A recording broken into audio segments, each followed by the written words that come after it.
L'échec dans le monde automobile n'est pas seulement courant, il est souvent spectaculaire. Des choix de design bizarres au désastre marketing en passant par les cibles manquées, la route de l'innovation est jonchée d'épaves aux bonnes intentions. Et c'est exactement ce qui rend la redécouverte de ces modèles ratés si fascinante. Dans cette vidéo, nous ne nous moquons pas simplement des échecs, nous explorons les histoires derrière ces véhicules, ce que ces entreprises visaient à accomplir, le contexte dans lequel ces véhicules ont été lancés et pourquoi ils ont échoué si durement. Allons-y! Au début des années 2000, Rover était à l'agonie. Faute de budget pour développer une nouvelle citadine, la marque britannique conclut un partenariat avec l'Indien Tata pour rebadger la Tata Indica. Résultat, la City Rover, une voiture bas de gamme vendue au prix d'une citadine européenne réputée. Mal finie, peu agréable à conduire, avec une boîte rugueuse et une direction molle. La City Rover fut immédiatement rejetée par la presse. Top Gear et Whatcar l'ont démolie et Jeremy Clarkson a qualifié la voiture de trahison envers les automobilistes britanniques. Les clients n'ont pas été dupes. Malgré l'habillage soi-disant premium, les concessions se sont retrouvées avec des stocks invendus. Moins de 15 000 unités ont été écoulées avant que Rover ne débranche la prise. Le modèle est aujourd'hui largement oublié, sauf par ceux qui l'ont acheté et l'ont probablement regretté. La City Rover n'a pas seulement échoué, elle a précipité la fin d'une marque centenaire. Si ce désastre britannique est affligeant, notre prochain modèle montre comment même les constructeurs allemands les plus prestigieux peuvent commettre des erreurs de jugement coûteuses. Au début des années 2000, Volkswagen avait des ambitions bien au-delà des berlines familiales et des compacts pratiques. Sous la direction de Ferdinand Piëch, l'ingénieur légendaire derrière l'Audi Quattro et l'expansion mondiale du groupe Volkswagen.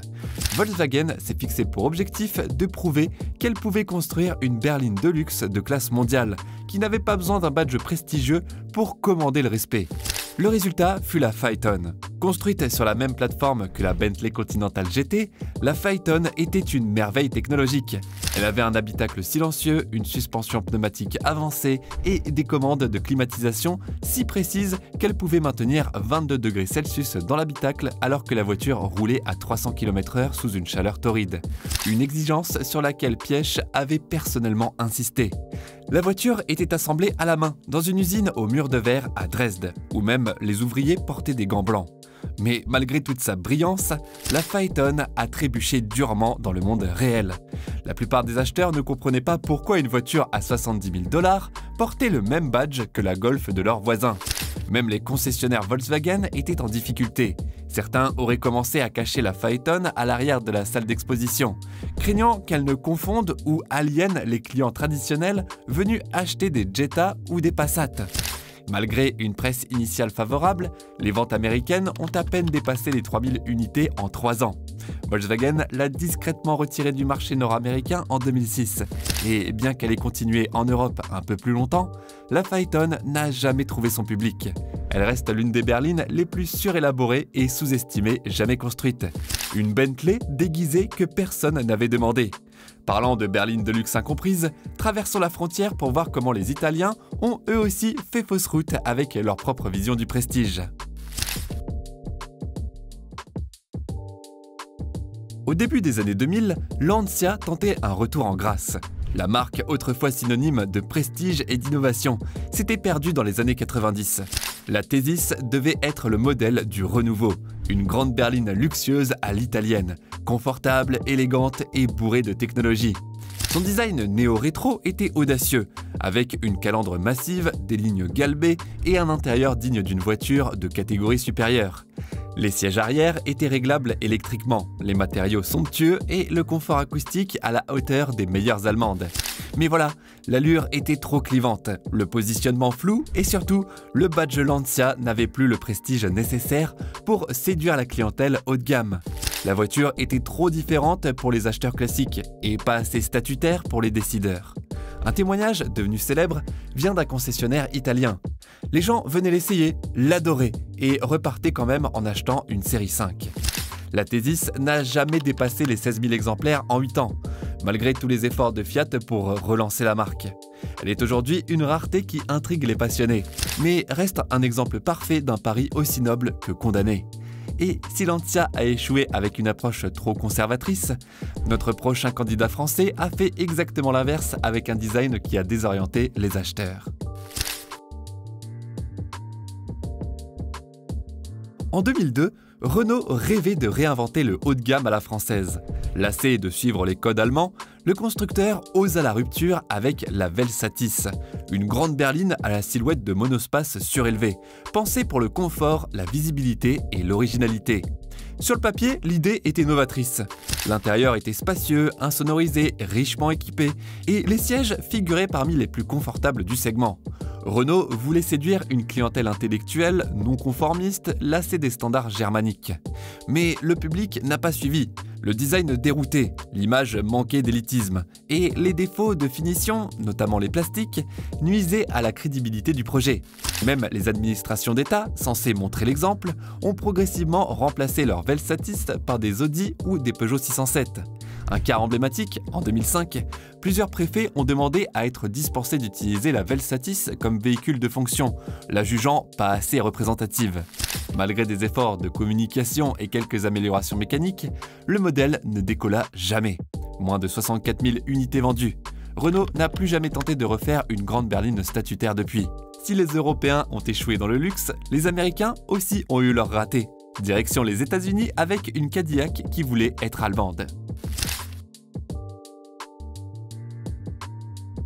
À la fin des années 90, Cadillac essayait de se réinventer. La marque avait du mal à se connecter avec les acheteurs plus jeunes et à se défaire de son image de fabricant de navires terrestres pour retraités. General Motors s'est donc tourné vers sa branche européenne, Opel, et a décidé d'importer et de rebadger l'Omega, une berline exécutive bien respectée en Allemagne, comme la toute nouvelle Cadillac Catera. L'idée était simple, offrir aux Américains une Cadillac plus sportive et plus moderne qui pourrait concurrencer la BMW Série 3 et la Mercedes classe C. Le slogan ? La Caddy qui zigzague. Ils ont même lancé une campagne marketing bizarre mettant en vedette un canard de dessin animé nommé Ziggy comme mascotte, ce qui a plus confus qu'il n'a convaincu. Mais les vrais problèmes de la Catera ont commencé une fois sur la route. Bien qu'elle soit décemment équipée et confortable, elle a rapidement développé une réputation de problèmes mécaniques. Des pompes à eau défaillantes, aux capteurs de vilebrequin et tendeurs de courroies de distribution. Les conducteurs qui s'attendaient à une qualité européenne se sont sentis trompés.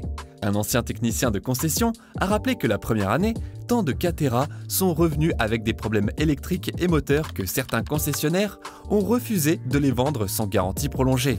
C'était un cauchemar de relations publiques pour une marque qui tentait de regagner la confiance. Les ventes ont été décevantes et la Catera a discrètement quitté la scène en 2001. Elle a été remplacée par la CTS, bien plus réussie, qui a finalement tenu la promesse de la Catera. Preuve que le timing, l'exécution et la réputation comptent plus qu'un slogan intelligent. Mais si la Catera était maladroite, elle n'était rien comparée à notre prochain candidat. Un véhicule si visuellement choquant qu'il est devenu l'icône même du design raté. Au tournant du millénaire, Pontiac était désespéré de se réinventer. Autrefois connue pour ses muscle cars comme la GTO et la Firebird, la marque avait perdu son tranchant. La nouvelle stratégie de General Motors était de faire de Pontiac la division axée sur l'aventure et la jeunesse. Et l'Aztek était censé mener la charge. Conçu avec les acheteurs jeunes et actifs à l'esprit, l'Aztek était commercialisé comme un véhicule de loisirs sportifs. Mi-SUV, mi-monospace, mi-couteau suisse. Elle avait une glacière amovible dans la console, un accessoire de tente intégré et une transmission intégrale en option. En théorie, c'était la machine de week-end ultime. Mais en pratique, c'était l'un des véhicules visuellement les plus discordants jamais sortis de Détroit. La calandre divisée, la hauteur de caisse élevée et les designs de carrosserie dentelés l'ont rendue instantanément clivante. En interne, les designers ont plus tard admis que l'Aztek avait été ruiné par trop de couches d'approbation d'entreprise, chaque département ajoutant ses propres idées sans jamais prendre de recul pour regarder l'ensemble. Le véhicule a été éreinté dans les groupes de discussion et, fait notoire, dans une étude menée par General Motors elle-même, les participants ont déclaré qu'ils préféraient être vus dans un monospace plutôt que dans une Aztek. Il est rare qu'une équipe de développement d'une voiture soit aussi franche sur à quel point ils étaient à côté de la plaque. Malgré cela, l'Aztek a trouvé une étrange forme d'immortalité lorsqu'elle est devenue la voiture de Walter White dans Breaking Bad. Les producteurs l'ont choisie parce qu'elle ressemblait au genre de voiture que quelqu'un conduirait quand sa vie avait déraillé. Une métaphore qui, à bien des égards, s'appliquait à Pontiac elle-même. La steak a été abandonnée après 2005, et bien qu'elle soit maintenant considérée avec une certaine affection ironique, elle reste un cas d'école de la façon dont l'innovation, sans retenue, peut gravement se retourner contre vous. Mais la steak n'était pas la seule tentative de General Motors d'exploiter la nostalgie. Notre prochaine entrée montre comment un roadster rétro a transformé un concept cool en fiasco commercial. Au début des années 2000, Chevrolet expérimentait avec la nostalgie. Le succès de la PT Cruiser au style rétro chez Chrysler a convaincu General Motors que les acheteurs avaient faim de voitures évoquant l'âge d'or de l'automobile américaine. C'est ainsi qu'est né le SSR, abréviation de Super Sport Roadster. Destiné à capturer l'esprit du pick-up Chevy Advance Design des années 1950, le SSR ne ressemblait à rien d'autre sur la route. Il avait des ailes évasées, un toit rigide rétractable et les ossatures d'un SUV en dessous. La puissance venait d'un V8 emprunté au Silverado et dans les dernières années, la version 6 litres développait près de 400 chevaux. Mais toute cette puissance ne l'a pas sauvé de son plus grand défaut, la confusion d'identité. Ce n'était ni une vraie voiture de sport, ni un pick-up pratique. La petite benne et l'espace de chargement limité en faisaient un argument de vente difficile pour les acheteurs de pick-up, et son poids élevé et son prix, environ 42 000 $ au départ, ont effrayé les amateurs de performance. Lors d'une vente aux enchères Barrett-Jackson en 2003, Chevy a fait sensation en vendant le tout premier SSR pour 137 000 $ à un collectionneur. Un coup de publicité destiné à le positionner comme un futur classique. Mais juste un an plus tard, des SSR invendus stagnaient chez les concessionnaires. Certains concessionnaires ont commencé à offrir des remises de plus de 8 000 $ juste pour écouler les stocks. Chevrolet a discrètement mis fin à la production en 2006, après avoir construit moins de 25 000 unités. Ce qui devait être une icône rétro audacieuse s'est avéré être un magnifique inadapté. Preuve qu'un concept cool a toujours besoin du bon marché pour réussir. Les Américains ne sont pas les seuls à avoir créé des véhicules à l'identité confuse.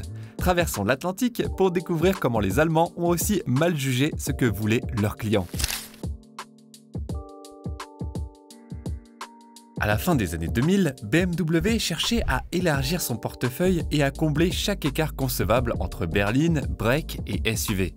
Le résultat de cette stratégie fut le BMW Série 5 Gran Turismo, un fastback surélevé destiné aux clients qui voulaient le confort d'une Série 7 avec la praticité d'une voiture à haillons. Le concept était audacieux, mais l'exécution était déconcertante.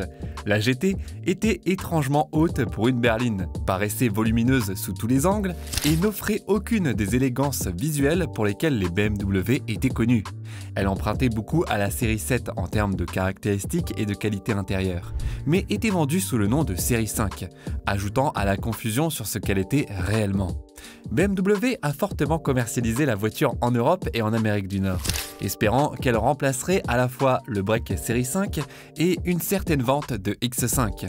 Mais les acheteurs n'ont pas mordu à l'hameçon. En fait, au Royaume-Uni, les ventes étaient si lentes que les concessionnaires ont commencé à offrir de fortes remises dès la première année.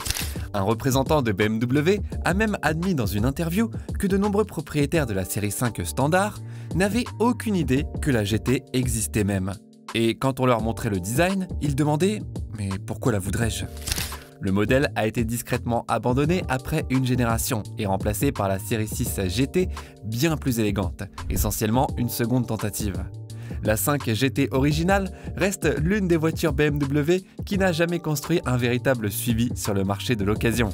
C'est un rappel que même les constructeurs de premier ordre peuvent trop réfléchir à la formule et finir par construire une voiture que personne ne demandait vraiment. Restant avec les constructeurs allemands, voyons comment même le redoutable groupe BMW peut se tromper quand il s'agit d'étendre une marque au-delà de ses racines. Au début des années 2010, Mini, sous la propriété de BMW, se développait agressivement.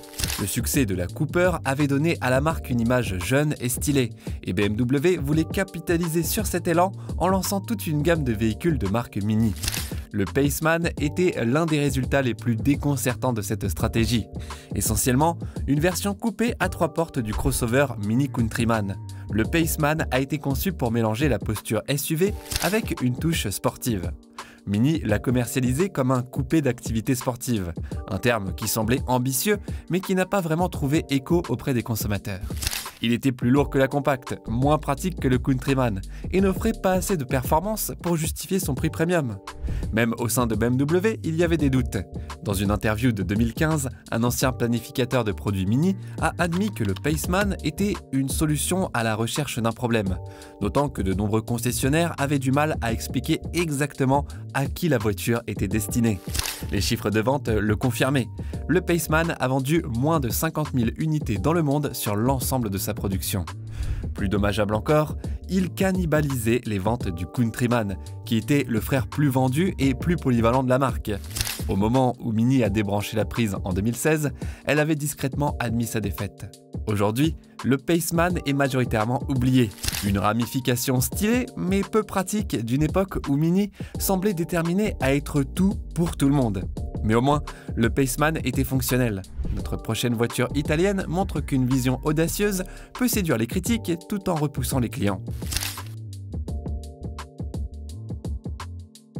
En 2013, Alfa Romeo était désespérée de faire son retour. La marque avait été absente du marché américain pendant près de 2 décennies et son retour nécessitait une déclaration. Quelque chose pour mettre en valeur la passion italienne, la conception légère et la pureté des performances. Cette voiture était la 4C. Construite autour d'un châssis monocoque en fibre de carbone, inouï dans sa gamme de prix, la 4C pesait à peine plus de 1090 kg et offrait une tenue de route aiguisée comme un rasoir.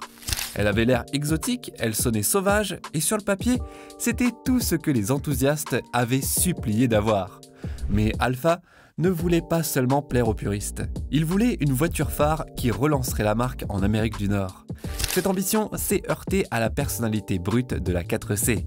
Elle n'avait pas de direction assistée, une conduite rude et un intérieur dépouillé qui faisait même sentir les propriétaires de Miata gâtés. Ce n'était pas tant une voiture quotidienne qu'un jouet de week-end, et pas particulièrement indulgent. Les journalistes automobiles ont adoré les sensations, mais ont remis en question la praticité. Un test bien connu de Car & Driver a noté que sur les chaussées dégradées, la voiture se comportait comme une caméra GoPro montée sur un agitateur de peinture. Les clients qui s'attendaient à une voiture de sport italienne raffinée ont été surpris par l'expérience brute qu'elle offrait.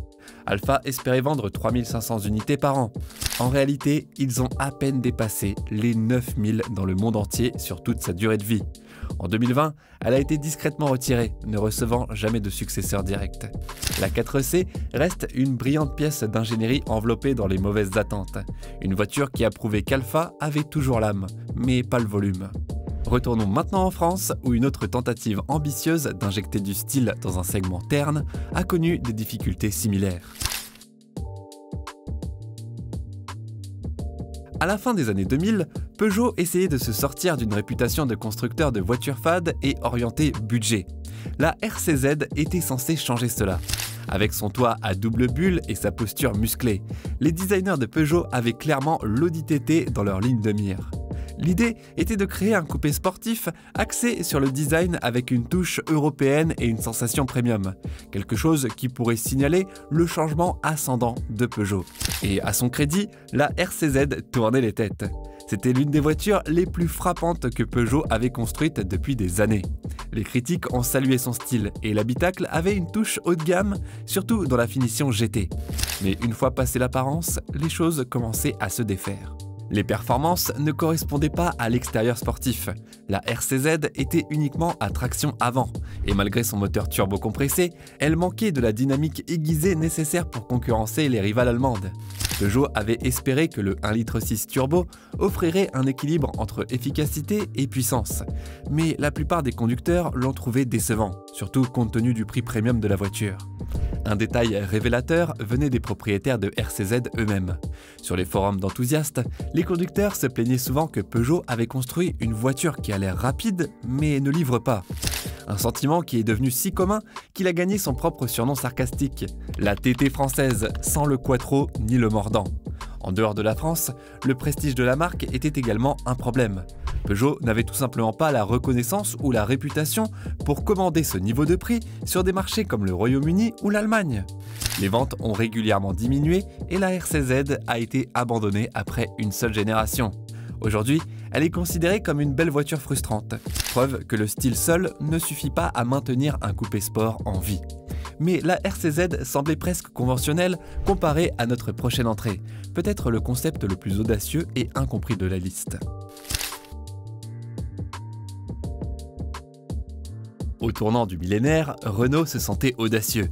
Riche en cash et en confiance d'ingénierie après des succès comme l'Espace et la Clio, l'entreprise voulait créer une nouvelle catégorie de véhicules, quelque chose qui combinait le confort d'un coupé de luxe avec la praticité d'un monospace.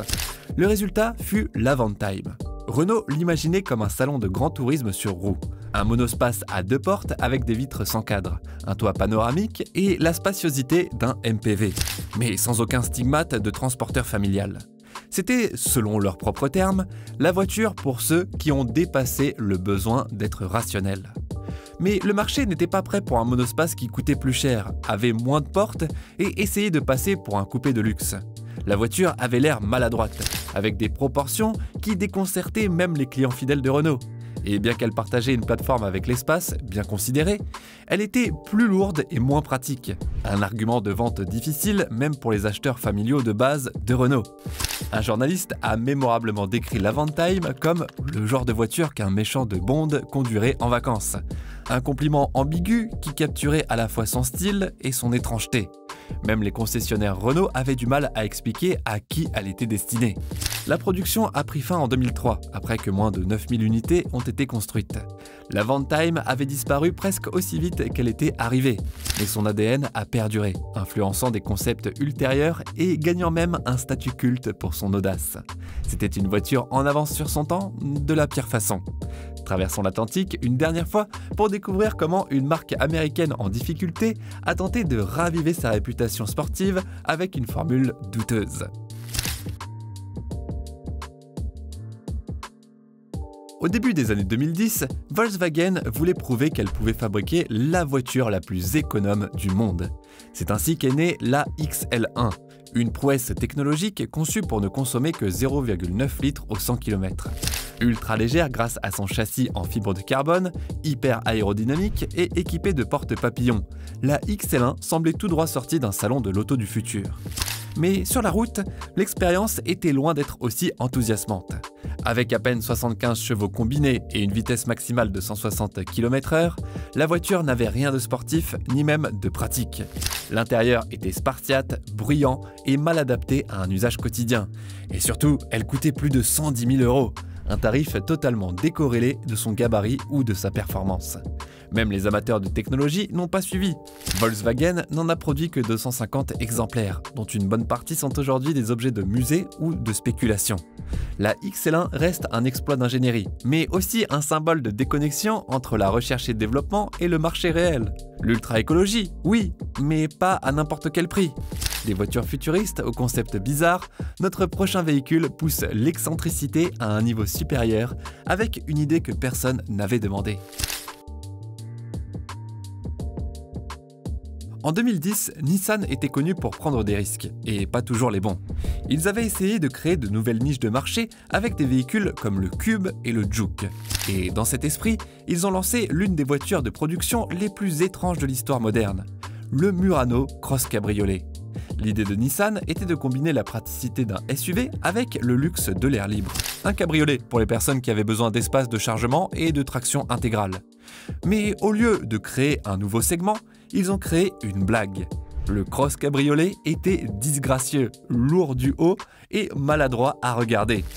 Ses proportions n'avaient jamais vraiment de sens, avec une ligne de ceinture haute et un arrière massif pour loger le toit pliable.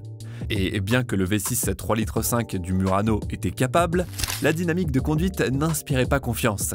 Ce n'était pas amusant comme un cabriolet, ni polyvalent comme un SUV. Les critiques avaient souvent du mal à le décrire sans paraître sarcastique. Un journaliste automobile l'a célèbrement appelé « un véhicule pour quelqu'un qui veut un cabriolet mais n'aime pas conduire et transporte occasionnellement du paillis ». Le prix n'a pas aidé non plus. À partir d'environ 47 000 $, il était plus cher que de nombreuses berlines de luxe. Malgré la curiosité initiale, les ventes ont été désastreuses. Nissan a vendu moins de 20 000 unités sur 4 ans avant d'abandonner discrètement le modèle en 2014. À ce jour, le Murano Cross Cabriolet est moins connu pour son innovation que pour son audace. Il a répondu à une question que personne n'avait posée et a prouvé que toutes les niches n'ont pas besoin d'être comblées. Enfin, pour notre dernier candidat, nous explorons comment même les constructeurs les plus visionnaires peuvent parfois être trop en avance sur leur temps. Dans les années 2010, Toyota était au sommet en tant que leader mondial de la technologie hybride. Avec la Prius dominant son segment, Toyota voulait faire le prochain saut, pas seulement en réduisant les émissions, mais en remplaçant entièrement le moteur à combustion interne. Le résultat fut la Mirai, la première berline à pile à combustible hydrogène produite en masse au monde. L'ambition était massive. La Mirai utilisait de l'hydrogène comprimé pour générer de l'électricité, n'émettant que de la vapeur d'eau par le pot d'échappement. Elle était propre, futuriste et lancée avec des incitations gouvernementales dans des régions comme la Californie où l'infrastructure hydrogène se construisait lentement. Mais la technologie est arrivée avant que le monde ne soit prêt. Les stations de ravitaillement en hydrogène sont restées rares, même en Californie. Les conducteurs se retrouvaient souvent à faire la queue ou à conduire des kilomètres hors de leur chemin juste pour faire le plein. Et en dehors de quelques marchés de niche, l'infrastructure était inexistante. Toyota a essayé de promouvoir la Mirai avec une publicité de haut profil, y compris la remise des premières clés de voiture aux États-Unis au scientifique et environnementaliste Dr Stan, The Waterman Louis, lors d'une cérémonie publique en 2015. Mais pour la plupart des conducteurs, le message n'a pas résonné. Pas quand les véhicules électriques étaient plus faciles à posséder, à charger et à comprendre. Les ventes ont été modestes dès le début. Malgré un redesign de deuxième génération en 2020, la Mirai est restée un produit de niche. En 2023, Toyota avait vendu moins de 22 000 unités aux États-Unis, une fraction de ce qu'ils ont réalisé avec la Prius sur une période similaire. La Mirai n'est pas un échec d'ingénierie, c'est un rappel qu'être le premier n'est pas toujours suffisant, surtout quand le monde n'est pas tout à fait prêt à suivre. Comme nous l'avons vu, l'histoire automobile ne se résume pas aux success stories. C'est aussi celle d'expériences audacieuses qui n'ont pas abouti. Ces véhicules n'étaient pas simplement de mauvaises idées. Beaucoup sont nés de l'ambition, de l'innovation ou du désespoir. Certains ont essayé de sauter trop loin devant leur temps. D'autres ont mal compris ce que les clients voulaient vraiment. Et quelques-uns ont simplement été pris au mauvais moment, victimes de confusion de marque, de marketing mal aligné et de surextension d'entreprise. Certains de ces modèles ont depuis gagné des suivis cultes, d'autres restent des leçons de prudence, mais tous ont laissé une marque. Si vous avez apprécié cette plongée dans les dossiers automobiles À quoi pensait-il, assurez-vous de liker, vous abonner et cliquer sur la cloche pour ne jamais manquer notre prochaine vidéo. À bientôt!